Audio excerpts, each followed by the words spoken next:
آج ہم آپ کو ایک ایسے جنگل کی کہانی سناتے ہیں جہاں بہت سارے پکشی مل جل کر رہا کرتے تھے۔ وہاں ایک سادھو بابا بھی رہا کرتا تھا جو جنگل کے سارے پکشیوں کے بحشر کے بارے میں بتایا کرتا تھا، اور جنگل کے کسی بھی پکشی کو کوئی بھی مسئلہ پیش آتا تو وہ فوراً سادھو بابا کے پاس پہنچ جاتا۔ سادھو بابا ان کو الٹے سیدھے ٹوٹکے بتاتا اور ان کو الٹے سیدھے مشورے بھی دیتا تھا۔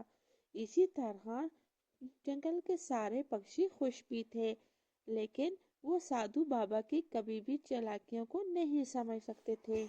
پکشیوں کو سادھو بابا کی اتنی عادت ہو چکی تھی، اب وہ جو بھی بات ہوتی فوراً سادھو بابا کے پاس لے کے پہنچ جاتے تھے۔ جنگل کی کوئی شادی بیاہ یا کوئی فصل کی اگائی یا کوئی بھی بات ہوتی تو وہ سادھو بابا سے ہی مشورہ کرنا پسند کرتے تھے۔ اسی طرح سادھو بابا کے پاس دن بھر رش لگا رہتا تھا اور سادھو بابا ان سے اچھے خاصے پیسے بھی بٹور لیتا تھا۔ اسی طرح سمے گزرتا گیا اور سادھو بابا بھی اسی طرح انہیں دونوں ہاتھوں لوٹتا رہا، اور اسی طرح پکشی بھی اپنے اپنے کاموں میں مگن رہے، لیکن کبھی بھی کسی پکشی نے حقیقت جاننے کی کوشش نہیں کی۔ کالو دشکوا سادھو بابا کے گھر پہنچ جاتا ہے اور سادھو بابا سے جا کر پوچھتا ہوں، میری پتنی مجھ سے ہر وقت بہت لڑائی کرتی ہے۔ ارے اس سے پا کر پوچھتا ہوں اس کی زبان کیسے بند ہوگی۔ جیسے ہی کالو پکشی سادھو بابا کے گھر جا پہنچتا ہے اور وہ سادھو بابا کی باتیں سنتا ہے، وہ کچھ دیر باہر ہی پودوں کے پیچھے چھپ کر بیٹھا رہتا ہے۔ اور ارے میری پتنی پیاری، ارے دیکھا، اگر میں ایسے کام نہ کرتا تو ہم تو بالکل روڈ پہ آ جاتے۔ دیکھو تو صحیح، اگر ہم نے کچھ ٹائم اسی طرح لگاتے رہے ہم تو مالو مال ہو جائیں گے، اور تو میں تو کہتا ہوں اپنے گھر بھی سونا چاندی سے بھر دوں گا۔ اور کالو دشکوا جب یہ ساری باتیں سنتا ہے اور وہ باہر سے جا کر آواز لگتا ہے، ارے سادھو بابا باہر نکل آؤ، میں نے تمہاری ساری باتیں سن لی ہیں اور تم کیا ہمارے پکشیوں کو بیوقوف بنا رہے ہو، میں تو جنگل میں جا کر سب کو بتاؤں گا۔ اتنے میں سادھو بابا باہر نکل آتا ہے اور کالو دشکوے کو کہتا ہے، ارے دشکوے، ارے ارے میں نے تو ایسا کچھ نہیں کہا، ارے سادھو بابا میں نے ساری بات سن لی ہے، اب تم اس بات سے نہیں مکر سکتے، میں جنگل کے پکشیوں کو ضرور بتاؤں گا۔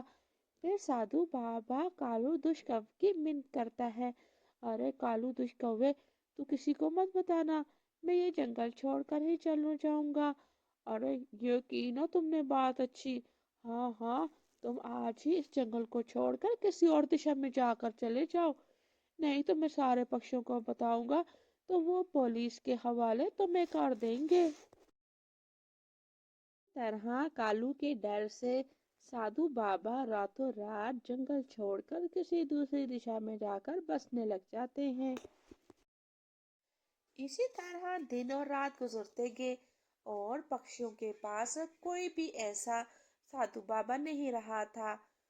کالو نے اس وقت کے سے فائدہ اٹھانے کے بارے میں سوچا، اور کیوں نہ میں سادھو بابا کی جگہ لے لیتا ہوں، اور جنگل کے پکشی ویسے بھی بہت پریشان ہے کیونکہ اب ان کے پاس کوئی بھی مسئلے کا حل دینے والا نہیں ہے، تو میں بھی سادھو بابا کی طرح فائدہ اٹھا لیتا ہوں اور اچھی خاصی دولت کما لوں گا، اور پھر جنگل کو چھوڑ کر کسی بڑے شہر میں جا کر اپنا گھر بنا لوں گا۔ کالو دشکوا اپنے دل میں یہ سوچ رہا تھا، ارے کروں تو کروں کیسے، میں کیسے سادھو بابا بنوں گا۔ کالو دشکوا کچھ نہ کچھ پلان سوچ رہا تھا اور وہ سادھو بابا کی جگہ لینے کی کوشش کر رہا تھا۔ پھر اچانک سے اس کے بدھی دماغ میں ایک بات آئی، ارے ہاں، میں اس پیڑ کے ساتھ اپنا ماس لگا دوں گا اور اس پیڑ کے پیچھے جا کر خود بیٹھ جاؤں گا اور اپنی آواز کو تھوڑا سا بدل دوں گا، اور جب پکشی یہاں پر سب آئیں گے तो वो अपना अपना मसला बयान करेंगे। पहले उनसे कहूँगा पहले पैसा दो, और उसके बाद मैं उनके मसलों का हल बता दूंगा। अरे वाह! अरे कालू चालाक काऊ, तुम तो बहुत ही बुद्धि दिमाग हो। कालू दूसरे शहर जाता है और वहां से वो साधु बाबे वाला मांस ले आता है। दूसरे दिन सारे पक्षी आकर उस साधु बाबा वाले के पेड़ के साथ बैठ जाते हैं। अरे, हमारे जंगल की फसलों का टाइम हो चुका है। साधु बाबा, आप हमें बताएं, हमारी फसलें किस दिन को लगानी चाहिए, और मैं अपने अपने खेत में कौन सी फसल लगाऊं जो मुझे बहुत ज्यादा मुनाफा दे। अरे लूसी कबूतर, तू अपने खेत में चावल की खेती कर ले, तुम्हें वो बहुत मुनाफा देगी। अभी मेरे मशवरा देने पर तुम्हारे पर 10 दरम है। अब 10 दरम मुझे दो और अपना मशवरा लेकर फौरन अपने घर पहुंच जाओ। इसी तरह जंगल के सारे पक्षी बारी बारी उस साधु बाबा वाले पेड़ से अपनी अपनी परेशानी शेयर करते हैं और उनसे मसाइल के हल पूछते हैं, और फिर वो सारे पक्षी खुशी खुशी अपने घरों में लौट जाते हैं। आज क्योंकि वो बहुत खुश थे, क्योंकि उन्हें जंगल में साधु बाबा वाला पेड़ जो मिल चुका था। इसी तरह समय गुजरता गया। कालू दुष्ट कौवा पक्षियों को बेवकूफ बनाता रहा। एक दिन टुन्नी कालू दुष्ट कौवे के घर जाती है। अरे, कालू दुष्ट कौवे को भी अपने साथ ले जाती हूँ जंगल में, आज हम दूर तक जाएंगे। जब टुन्नी कालू दुष्ट कौवे के घर जाती है, अरे कालू दुष्ट कौवे, क्या तुम मेरे साथ आज जंगल जाओगे? सुना है जंगल के दूसरे किनारे पर गंदम का बहुत बड़ा खेत है, वो भी एक किसान का। हम किसान से थोड़ी सी गंदम मांग लेंगे, जो अपने खेतों में भी बो लेंगे और कुछ दिन खाने के लिए भी रख लेंगे। अगर तुम मेरे साथ चलना चाहते हो तो अभी चले जाओ, और हम शाम तक वापस लौट भी आएंगे।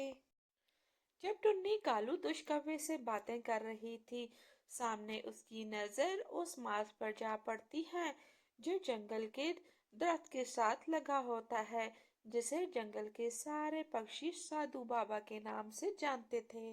टुन्नी इसी तरह कालू दुष्कव्य से बातें करती रहती है। कालू दुष्कव्य भी टुन्नी के साथ इसी तरह मगन रहता है, लेकिन उसे अपने मांस का बिल्कुल ख्याल नहीं रहता कि टुन्नी ने क्या पता मेरा मांस देख लिया हो। लेकिन कालू तो बिल्कुल ही होश में नहीं था। फिर कालू टुन्नी से कहता है, अरे टुन्नी, आज मैं जंगल में तुम्हारे साथ नहीं जा सकता हूँ, मुझे घर पर बहुत काम है। मैं कल या परसों तुम्हारे साथ चला जाऊंगा, आज तुम अकेली ही चली जाओ, या जंगल के किसी पक्षी को साथ ले जाओ। टुन्नी ये बात सुनकर वहां से चली जाती है।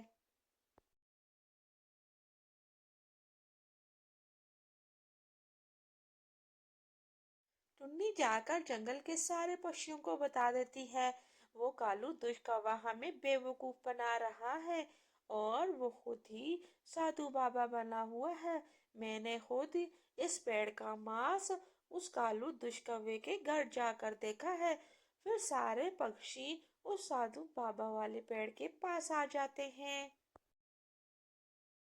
जब साधु बाबा जंगल के पक्षियों के सवालों के जवाब दे रहा था, उनमें से टुन्नी दौड़ कर जाकर उस साधु बाबा वाले पेड़ के पास पहुंचकर वो मांस उतार देती है। वहां तो कोई भी नहीं होता, तो वो कालू दुष्कौवा तो पेड़ के पीछे खड़ा था। जब टुन्नी उसके पीछे जाती है तो देखती है कालू दुष्कौवा खड़ा होता है। सारे पंछी शोर मचाते हैं, और अरे कालू दुष्ट कौवे, तुमने हमें धोखा दिया, तुमने हमें धोखा दिया, हम तुम्हें बिल्कुल नहीं छोड़ेंगे। अब तुमने खुद ही फैसला करना है, तुमने इस जंगल में रहना है या इस जंगल को छोड़कर जाना है। तुम्हारी अब यही सजा है, नहीं तो हम तुम्हें पुलिस के हवाले कर देंगे।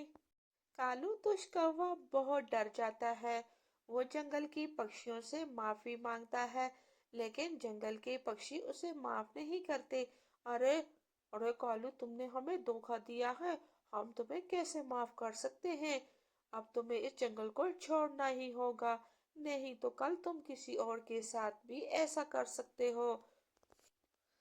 फिर रात गुजरते ही सुबह होते ही कालू दुष्ट कौवे को वो जंगल छोड़कर किसी और दूसरी दिशा में जाना पड़ता है। और कालू कौवे को बहुत अफसोस था, क्योंकि उसे ये अपना जंगल और अपने पक्षी बहुत अच्छे लगते थे। उस जंगल को बिल्कुल छोड़ना नहीं चाहता था।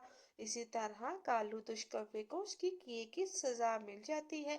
तो हमें इस कहानी से ये सबक मिलता है कि हमें किसी के साथ धोखा नहीं करना चाहिए, बल्कि अपने अगले मुस्तकबिल का हाल भी किसी से नहीं पूछना चाहिए।